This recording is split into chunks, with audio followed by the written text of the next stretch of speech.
Welcome to On the Rise podcast. I'm Matt Ricker, here today with alum Lucille Bootman, class of 2017. Lucille, thank you very much for joining me today. Thank you for having me. So, Lucille, tell me a little bit about your education at Iona. How would you categorize it, and what was your experience? And ultimately, where did it lead you?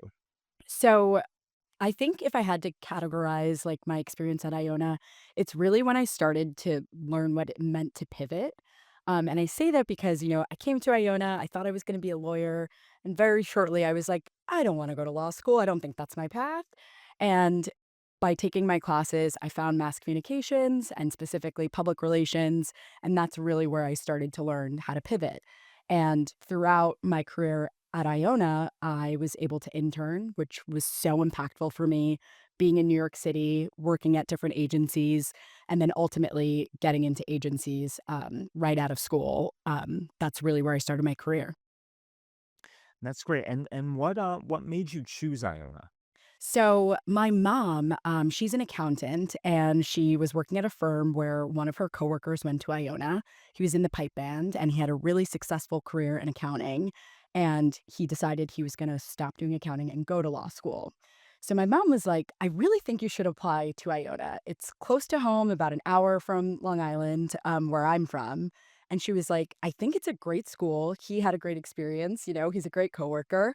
And I applied, I got in, I came to acceptance students day, I heard the pipe band, it was a beautiful spring day, and I turned to my mom and I said, "Think I'm going to Iona."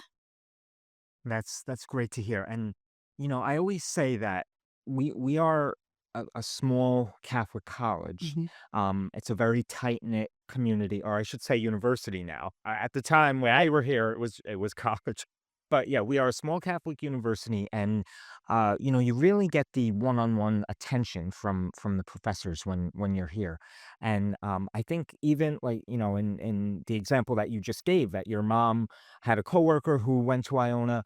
I think, you know, uh, everyone that you meet, there's a chance that they may know someone, or Mhm. they may have even gone to Iona. So it's like it's a well-known school. Yeah, It's really grown absolutely. over the years. So tell me a little bit about your career journey. I know you've been at Prosek Partners for several years. And so what made you decide to go along this career path, and what made you decide to work there? Yeah, so like I mentioned, I was able to intern a lot while I was at Iona, so I think I had 4 or 5 internships, and it really all started in one of my classes. We had this woman come, and she worked at Ketchum, which is a really large agency, and she talked about what it means to work at an agency and the different experiences that you get, and so that kind of propelled me to be like, "I need to intern at agencies, and when I start my career, that's where I wanna go." So ultimately, when, we were graduating that spring semester, I was applying. I looked at, the list of agencies in New York, and I found the ones that had different special programs that I could do, like a graduate trainee program and still get that, like, hands-on learning while starting my full-time career, and that's ultimately what led me to Prosek.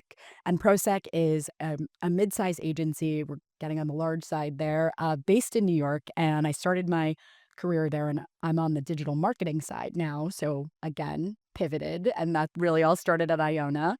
And we really specialize in financial and professional services clients. So that means our clients are private equity companies, banks, you kind of name it, anything there. And it's been really great.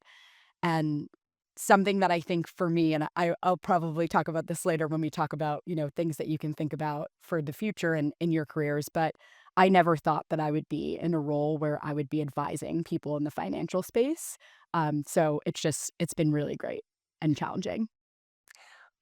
So when you were a student here, you majored in, at the time, mass communications in public relations. Yes. Now it's media and strategic communications, but I would still say mass comm. So for those that are majoring in not just media and strategic communication, but all majors, what would you say in terms of advice, like when you're a current student? Yeah, I think take all of the classes that you can. I think that is the biggest thing to do for us at the time, taking that intro to mass comm class really exposed me to what's broadcasting, what's journalism, what's PR, what's advertising, and marketing as well, which is in the business school. So there's so many opportunities to take advantage of everything that Iona has to offer. And there's so many more classes now too Yeah. than when we were here. So Yes. I think just going for it, and I think that that's something that I would say later in your career too is something else. Like you have to raise your hand and ask, and that's the best way you learn. Yeah, absolutely. I mean, I know when I was taking the intro to mass comm classes, I had there were majors, from all different Mm, departments here, and who knows that you might end up liking an area of mass communication and go for like a minor in it. mhm. So if you're a student listening, and you're kind of unsure of what elective to take, or if you're trying to get some more credits, I think we would advise you to take Intro to Media and Strategic Communication, Definitely. and be a good experience there. So you're currently in school again, or at Boston College Carroll School of Management for your MBA. What made you decide to go for your MBA? So it's so interesting, but as you know, I sit on the board as the Young Adult Trustee. And at my first board meeting, I was talking to a bunch of the board members about, pursuing higher education and another degree. And at the time, I wasn't planning to do so, but I was really inspired by them. And a lot of them have their MBAs from Iona. And so I wanted to grow my career and my knowledge. And essentially, when I was here for undergrad, I really did focus on the communication school. And I also had a minor in political science. So most of my classes were focused there. And I had only taken one business class. So all of my business knowledge has really been from learning in my career. So I thought, now's the time. I'm, still young enough in my career where I can go and dedicate the next couple years to getting the MBA. And I think, doing it, and I'm almost done at the end of this year. I've really learned so many things that sometimes you do need to be in a classroom to learn. A lot of those, equations and different acronyms for things that you don't necessarily learn on the job because you're moving fast paced and trying to get your actual job done. So Yeah, no, absolutely. So, in your experience, what are some common misconceptions people have about career advancement, and how can they overcome these misconceptions? I think one, and something that I thought about definitely when I started my career, is that you need to know everything. I think that that is a major misconception. Correct. When you are graduating, starting your career, you don't really know anything. You've kind of just been in the classroom, learned a couple things here and there. Right. And through internships, you can learn a lot too. But for me, when I started my career, I actually was in healthcare comms. And Okay. so at the time, I didn't know anything about healthcare, and here I am in a new role, and all my clients are pharmaceutical companies. So I had to learn everything about what the FDA does, all of the acronyms that come with different drugs and things like that, and, kind of starting from scratch. So I knew everything that I needed to do on the PR and digital side, but I didn't know anything about healthcare. Fast forward 6 years later, when I was interviewing for Prosek Partners, our company specializes in financial services. So again, I was like, well, how am I going to do this? I don't know anything about finance, I don't know anything about private equity. And talking with my partner at the time at the firm, he was kind of like, well, regulated industries, you spent 6 years doing healthcare comms, you can learn finance, that's possible. And so I think for me, I really realized that I don't need to know every single thing. I need to be about 80% there, and the other 20% I'll learn on the job. So I think that's a major misconception. So if you're not applying for something because you're like, well, I don't know everything, I don't check off every single box, you have to trust and believe in yourself. And if you're curious, raise your hand, you can learn it. Absolutely. Yeah, that's great advice. And I'm so glad you mentioned all that, because I tell my students all the time that when you're applying for jobs, you're not gonna meet the criteria of every single thing Mhm. that they list, every single qualification. And you just have to take that leap of faith and apply for it. And you never know what doors will open. And like you said, you're not gonna know everything. That there's gonna be some sort of a learning curve, but that's all about, growing and Yeah. out there. So let's talk about the it factor. You've served in many roles throughout your career, and you've worked with several different types of teams of people. Have you noticed over time a particular it factor that you think helps people stand out in the workplace or get ahead in their career? Absolutely, and I've actually been interviewing a ton of people for our apprentice program at Prosek, which is super competitive program, and what I've been telling people are curiosity and time management. Those are the 2 biggest things that I see anybody, who joins our team right out of school or maybe in their first couple years, into their career. Having curiosity, and I talked a little bit about it before, but raising your hand, asking the questions. You don't know everything, and that's the way that you're gonna learn, whether that is, what a client does specifically or how to manage a team or, budgeting, any of those kind of things. Curiosity is definitely something that will like propel you in your career throughout all levels. And then time management, because especially working at an agency like I do, you have many different clients and many different projects. And even if you work in-house, you'll probably have a ton of different projects too, which different with different deadlines. And you kind of need to be able to figure out, okay, when can I get this done? What has flexibility on a deadline? What doesn't? And if you need help, raising your hand, telling your manager, telling your team, like everywhere that you work, you typically have a team when you're in your early career stages, and being open, honest, transparent with people will only help you. So those are the 2 things that I definitely look out for when I'm interviewing with people, for our apprentice program or our junior levels. And that's great. Thank you. So let's switch over to networking.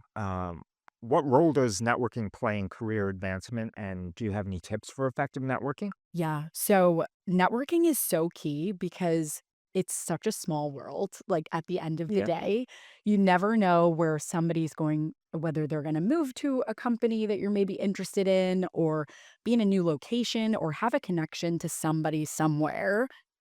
So it is super, super important to network. And I think that's why I'm so involved still with Iona. I want to make sure that I'm connected with people who are graduating, also people who have graduated well before me, because you can learn, you can make Right. connections, and that ultimately will help your career.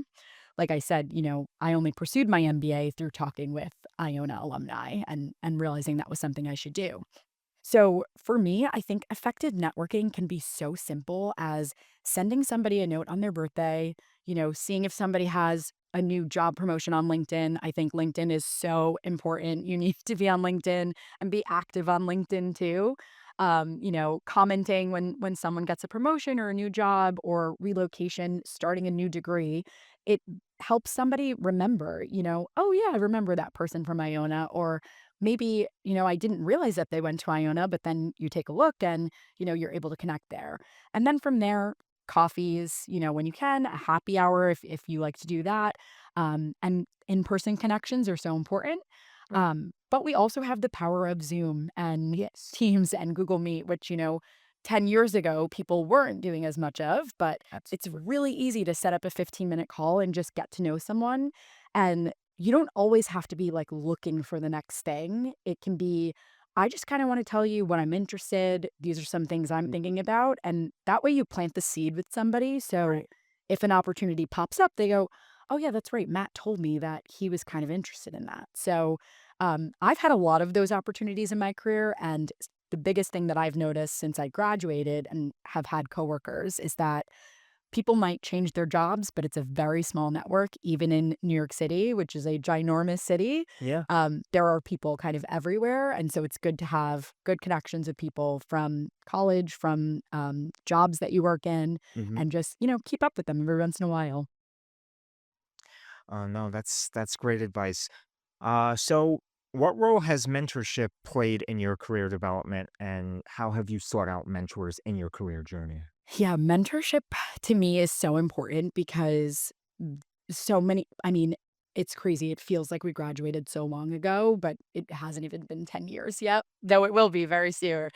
And you recognize, you work in your career for so long. Mm. Like most of your career is working in adulthood, and there's so many things that you don't know. And so mentorship for me is really connecting with people like I mentioned with the networking piece of it, and just understanding their experiences and knowing what worked for them and then figuring out, what's going to work from you. And Mhm. somebody recently just said to me that any piece of advice that you get is somebody else's lived experience, and that's the advice they're giving. So you kind of just take that advice and figure out how you want to apply it to your life because not every person's piece of advice works for you. Right.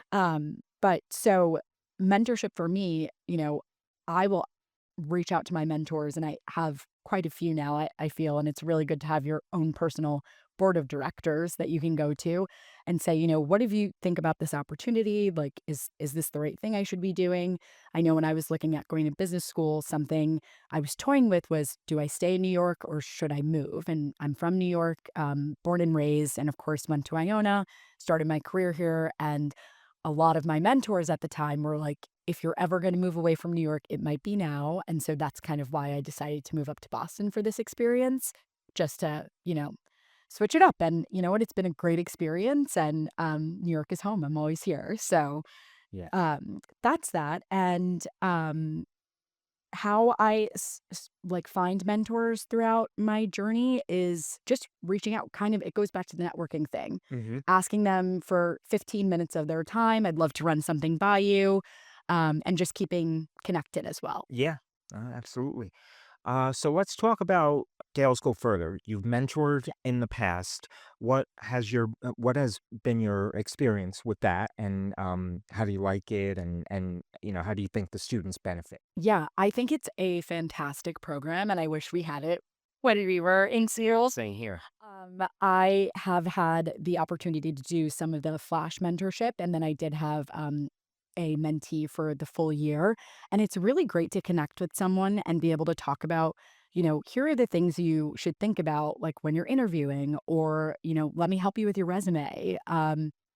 Do any of those mock interviews. And then again, like keep that connection. I think that that's the best piece of it. It's like you form this connection while you're in school. And then through the years, you kind of have somebody who was with you at the beginning of your career and can help you build and be a true mentor. So I think it's great. I love that I have the opportunity to give back already. And it's a really, really great program. Yeah, and we appreciate you being a mentor.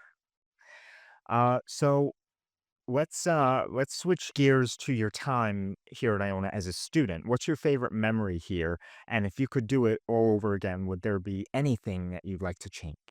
Um, okay, so tough. So many good memories from being at Iona. And I was in Gamma Lambda Rho. I was vice president my junior year. And I think anything with Gamma was definitely all of my favorite memories.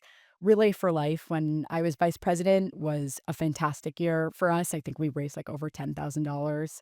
Ionathon, like any of those moments where we were able to give back, even things that we did on campus, those were my favorite. And then of course homecoming and spring weekend, all of those fun times as well.